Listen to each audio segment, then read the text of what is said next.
जय श्री कृष्णा, जय श्री कृष्णा, जय श्री कृष्णा। आज आपको 14वें अध्याय का अर्थ बताते हैं। श्री कृष्ण जी क्या कहते हैं। हे अर्जुन, यह कामना करे जीव का नाश, जिनको निष्बासर रहे धन लेने की आश। जोड़ जोड़ कर लक्ष्मी धरे तिजोरी बीच, वह तामस नर जानिए वही जगत में नीच। ऐसा नर संसार में यश रंचक नहीं पाए, जब त्यागे इस देह को तुरंत नरक में जाए। इस कारण सब कामना करो मित्र बर दूर, भाव सदा निष्काम हो कर लो युद्ध जरूर।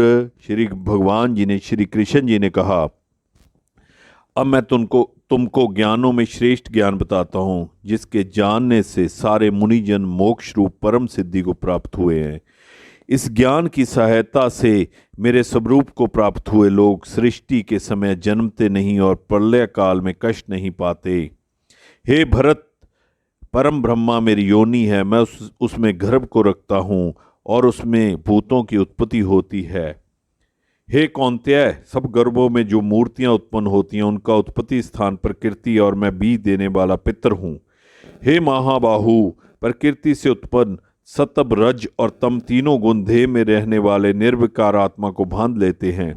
हे अनघ, इनमें सतब निर्मल होने के कारण प्रकाश और निरुप्रद है, जो प्राणी को सुख और ज्ञान से बांधता है।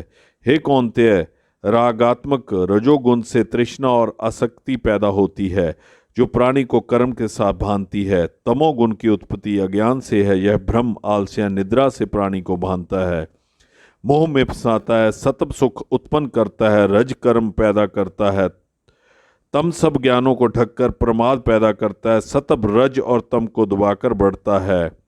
इसी प्रकार रज सतप और तम को और तम सतब तथा रज को दबाकर बढ़ना चाहता है। देह में इंद्रियों द्वारा जब ज्ञान का प्रकाश उत्पन्न हो, तब समझो कि सत्व गुण की विशेष विधि हुई है। हे भारत, रजोगुण की वृद्धि से लोभ कर्मों में प्रवृत्ति, कर्मों का आरंभ, शांति और इच्छा उत्पन्न होती है। हे करुनंदन, तमोगुण की प्रबलता में अविवेक, अनुगम, प्रमाद और मोह ये सब होते हैं। जब देह को सतब गुण के उदय में मृत्यु प्राप्त होती है, तो वह ज्ञानियों के प्रकाश में लोक को पाता है। रजोगन के उदय में मरकर कर्मों में आसक्त मनुष्य में जन्म पाता है। तमोगन के उदय से मरा हुआ मूढ़ योनि में जन्म पाता है। सात्विक पुण्य कर्म का फल भी कलंक रहित होता है। राजस कर्म का फल दुख और तामस कर्म का फल अज्ञान है। सतप से ज्ञान पैदा होता है, रज से लोभ तथा तम से प्रमाद, मोह, अज्ञान की उत्पत्ति होती है। सात्विक पुरुष को उत्तम, राजस को मध्यम और अधम तामसी लोगों को नीच गति मिलती है।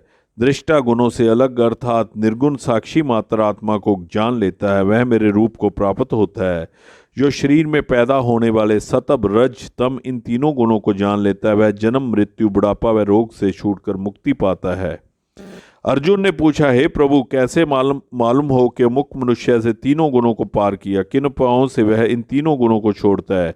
श्री कृष्ण बोले, हे पांडव, प्रकाश, प्रवृत्ति और मोह न होने से जो दुखित हो और निर्वृत्त होने से में इनकी इच्छा न करे, उदासीन मनुष्य के बराबर जिसे दुख सुख समान है और जो गुणों के कर्म होते ही रहते हैं, यह जानकर जो निश्चिंत रहता है, कभी विचलित नहीं होता, जिसको दुख सुख और मिट्टी पत्थर, स्वर्ण प्रिय और प्रिय, बुराई और भलाई समान है, जो धीर है, जिसने सब बखेड़े छोड़ दिए हैं, उसे गुणातीत कहते हैं। जो अनन्य भक्ति से मुझे पूजता है, वह इन तीनों गुणों को भली भांति जीतकर ब्रह्म भाव को पाता है।